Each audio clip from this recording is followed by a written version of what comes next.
திராவிட model 2.0 ஆட்சி அமையப்பெறும் என்கின்ற நம்பிக்கை ஒளிக்கீற்று படர்ந்து வருகிற இந்த பரபரப்பான சூழலில் தமிழக தமிழருக்காக தலைவர் தளபதி ஆற்றியிருக்கிற பணியை, அவர் மேற்கொண்டிருக்கிற அந்த திட்டத்தை தமிழ்நாட்டு மக்களுக்கு மட்டுமல்ல அயல்நாட்டில் வாழுகின்ற தமிழர்களுக்கும் கொண்டு சேர்க்க வேண்டும் என்பது நமக்கு இருக்கக்கூடிய மிக முக்கியமான கடமைகளில் ஒன்று.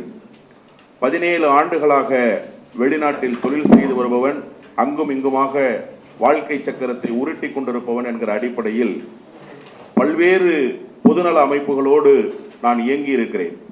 அரசினுடைய அனுமதியை பெற்று இயங்குகிற பாரதி தமிழ்ச்சங்கத்துக்கு தேர்தல் நடத்தி தேர்ந்தெடுக்கப்பட்ட தலைவராக நான் இப்போது கடமையாற்றி வருகிற நேரத்தில் ஏறக்குறைய 15 ஆண்டுகளாக அயலக தமிழர்களின் துயர் துடைப்பதற்காக எங்களால் ஆன பணிகளை எல்லாம் செய்திருக்கிறோம். எங்களிடத்திலே இருந்த கவலைப்பாடெல்லாம் கர்நாடக அரசு வெளிநாடு வாழ் தமிழர்களினுடைய துயர் துடைப்பதற்கு சீரிய திட்டத்தை தீட்டி நலத்துறையை உருவாக்கி இருக்கிறது.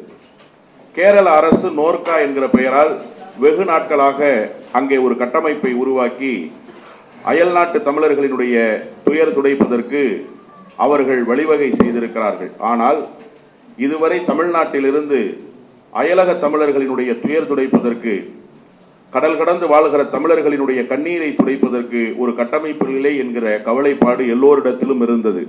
அண்ணன் ஹாஜா கனி போன்றவர்களுக்கு தெரியும், எங்களுடைய சோழமண்டலத்தினுடைய வாழ்வாதாரம் என்பதே இஸ்லாமியர்களுக்கு வெளிநாடுகளில் சென்று பொருள் தேடுவதுதான். வெளிநாட்டிலே ஒருவர் இறந்து போனார் என்று சொன்னால் அவருடைய உடலை கூட கொண்டு வர முடியாத ஒரு நிலைதான் இருந்தது என்பதை எங்களை போன்றவர்கள் மறந்துவிட முடியாது. தமிழ் அமைப்புகள், அங்கு இருக்கக்கூடிய தமிழ் அமைப்புகளினுடைய பிரதிநிதிகள் எல்லாம் முயற்சிகளை மேற்கொண்டு உடலை அனுப்பி வைத்தாலும் அந்த உடலை அனுப்புவத ஏற்படுகிற சிரமங்களை களைவதற்கு கூட அரசிடமிருந்து எந்த உதவியும் இருந்ததில்லை. ஒரு முதலமைச்சர் லண்டன் பயணம் மேற்கொண்டு விட்டு அமீரகத்துக்கு வந்து சேர்ந்தார். அமீரகத்திலே நம்முடைய தமிழ் அமைப்புகளினுடைய பிரதிநிதிகள் எல்லாம் அவரை சந்தித்து, இங்கு இருக்கக்கூடிய தமிழர்களுக்கென்று ஒரு கட்டமைப்பு இல்லை, வாரியம் இல்லை, ஒரு துறை இல்லை, அதை நீண்ட நாட்களாக நாங்கள் கேட்டு வருகிறோம், நீங்கள் செய்து தர வேண்டும் என்று கேட்டபோது, ஊர்ல இருக்கிற வாரியத்தையே நம்மளால மெயின்டைன் பண்ண முடியல, புதுசா ஒரு வாரியம் கேட்கிறீங்களேன்னு அந்த முதலமைச்சர் கேட்டு விட்டு போனார். அந்த முதலமைச்சருடைய பெயரை சொல்லி இந்த அவையினுடைய மதிப்பை நான் குறைக்க விரும்பவில்லை. தமிழ்நாட்டில் இதற்கு முன்னால் இருந்த முதலமைச்சர் ஒரு துறையை உருவாக்கி அந்த துறை ரீதியாக ஒரு அமைச்சரையும் தயார் செய்து ஏராளமான நலத்திட்டங்களை அறிவித்திருக்கிறார் நம்முடைய முதலமைச்சர் அவர்கள்.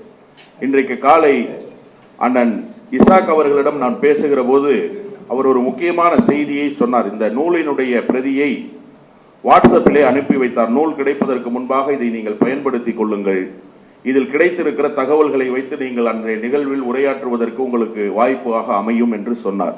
அந்த நூலை படிக்கிற போதுதான் எனக்கு மிக முக்கியமான செய்தி ஒன்று கிடைக்கப்பெற்றது. இந்த நூல் வெறும் முதலமைச்சரினுடைய உரை, அயலக தமிழர் நலவாரியத்தினுடைய அந்த கையேடு என்பது மட்டும் அல்ல, மாறாக என்னென்ன திட்டங்களை அந்த அயலக தமிழருக்கு தமிழ்நாடு அரசு கொடுத்திருக்கிறது என்கிற வழிகாட்டுகிற ஏடாக இந்த ஏட்டை அண்ணன் இசாக் அவர்கள் தயாரித்திருக்கிறார் என்று சொன்னால், கடல் கடந்து வாழுகிற தமிழர்களின் சார்பில் இந்த சீரிய பணியை மேற்கொண்ட அண்ணன் இசாக் அவர்களுக்கு நான் நெஞ்சம் நிறைந்த நன்றியை உரித்தாக்கிக் கொள்கிறேன். இறந்தவர்களினுடைய உடல், அதற்கு இஸ்லாமியர்கள் மையத் என்று சொல்வார்கள். அண்ணன் ஹாஜா கனி போன்றவர்களுக்கெல்லாம் அது நன்றாக தெரியும்.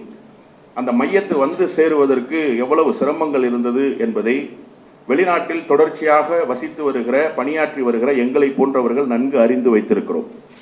அப்ப அந்த உடலை கொண்டு வருவதற்கு இருந்த சிரமத்தை ஒரு முதலமைச்சர் கலைந்தார். எப்படி கலைந்தார்னா, அந்த டிபார்ட்மெண்ட்ல இதுக்காகவே ஒரு ஆபீசர், அந்த ஆபீசரை நீங்க வந்து கால் பண்ணி இந்த மாதிரி ஒரு துக்கம் நடந்துருச்சு, அவருடைய உடலை ஊருக்கு கொண்டு வரணும்னு உறவினர்கள் வேண்டுகிறார்கள் என்று சொன்னால் மாவட்ட ஆட்சியரை அணுகி மாவட்ட ஆட்சியர் மூலமாக அஃபிடவிட் பெற்று அந்த அஃபிடவிட்டை நீங்க அங்க அனுப்பி வைத்து அதை நீங்கள் முறையாக அவர்கள் பின்பற்றுகிறார்களா என்று பார்ப்பதற்கு அங்கு இருக்கக்கூடிய கம்யூனிகேஷன் நெட்வொர்க், அதற்கு ஊதியம் தந்து அந்த நாட்டிலேயே ஒருவரை வைத்திருக்கிறார்கள். அதன் பணிகளை எல்லாம் ஒரு 2 நாட்களுக்குள் முடித்து உடலை அனுப்பி வைப்பார்கள். முன்னாடி எல்லாம் வந்து உடல் வந்து சேர்ந்துச்சுன்னு சொன்னா, நான் சொல்றது ஒரு 6-7 வருஷத்துக்கு முன்னாடி சென்னையில உடலை கொண்டு வந்து கொடுப்பாங்க விமானத்துல. 73 லட்சம் பேர் வெளிநாட்டிலே வசிக்கிறார்கள். கடல் கடந்து நல்ல நிலையில் இருப்பவர்களும் உண்டு, கீழ்நிலையில் இருக்கக்கூடிய தொழிலாளர்களும் அதிலே உண்டு. இப்படி அவர்கள் வசிக்கிறார்கள் என்று சொன்னால் அவர்கள் இங்கே பதிவு செய்து கொண்டு போக வேண்டும்.